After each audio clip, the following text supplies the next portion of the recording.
There is a show called Landman, which is getting all sorts of buzz.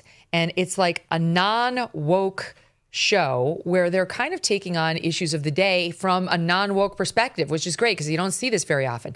And they took on the issue of they, them people coming into the lives of young women like yourself in the following clip. Let's watch it. I'm pagan. I'm Ainsley. Pagan. Pagan. Like the godless religion. It's actually Latin. Means country dweller. Are you from the country?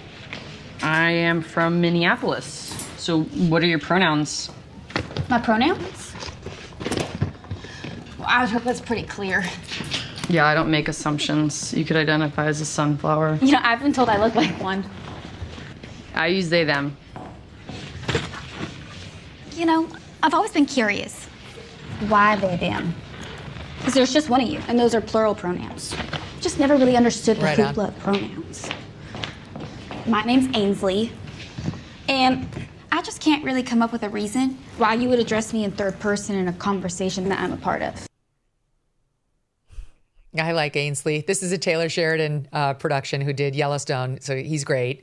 Your thoughts on it, Isabel? Is this like out of left field, this never happens? Or like, is this a Hollywood fantasy that somebody would wind up being roomed with a they, them? No, not at all, actually. When I saw this clip, I actually confess I haven't watched Landman yet, although seeing these clips going viral really makes me want to watch the show. This is about a daughter of the main character who has moved into her dorm at Texas Christian University there in Fort Worth, Texas, and all of a sudden gets paired up with this non-binary, insufferable person. The clip is much longer. It's like 4 minutes long, going super viral on X, talking about how you can't bring any animal products into the room, don't bring your leather shoes in here, or any meat because I'm vegan, don't play any music, address me by my pronouns. And of course, this person's from Minneapolis. It's so beautifully written. But what's crazy is I'm watching this clip go viral and I'm remembering countless stories that I have heard from current college students all over the country that this probably feels like a documentary for them watching this, because I hear this exact same story told over and over and over again when I speak on hundreds of college campuses across the country. This is the reality of what the college experience has become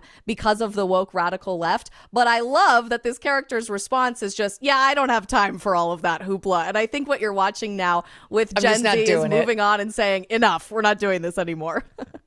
Truly. I mean, that has to be the response. It's a no. Like, I know a friend who's a teacher, and this teacher was like in a room where one of the students was like going by something like a mood ring to determine whether this person was going to be a he, a she, a they, them, furry, whatever. And she was like, pick one.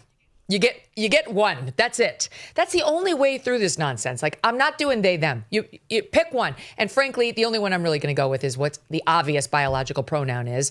But you guys have to deal with a lot. I'm sorry, Hayley. I feel like it was much simpler back when I was in college in late 80s to the early 90s. It is much simpler, or it was much simpler. I will say I was randomly paired with a roommate freshman year who had an imaginary friend. I would take the imaginary friend roommate over the they-them roommate from Minneapolis any day. Honestly, she was very nice. She was a little weird, but she was very nice, okay? I have really nothing bad to say.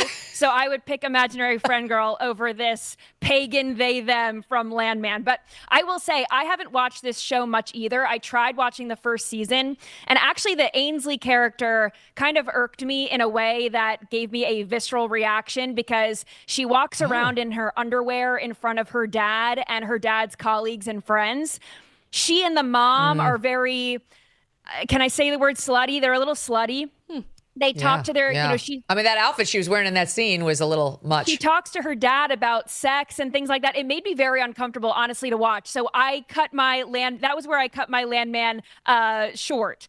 But I am happy to see that she got into college and she knows her grammar, that you cannot refer to a singular person as plural they, them. Right. That one's taken. Find a different pronoun. A new year means new financial goals like making sure your savings are secure and diversified. Will this be the year you decide to talk to someone from Birch Gold Group?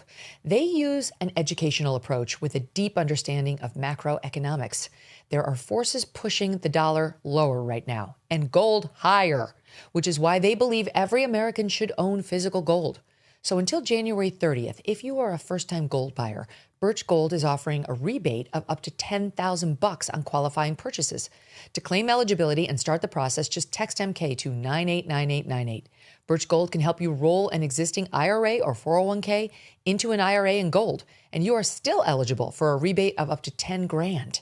Consider making right now your first time to buy gold and take advantage of a rebate of up to $10,000 when you buy by January 30th.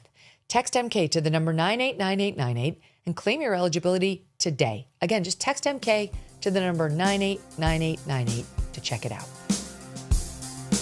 Thanks so much for watching. If you like what you just saw, hit the subscribe button for more clips and full episodes.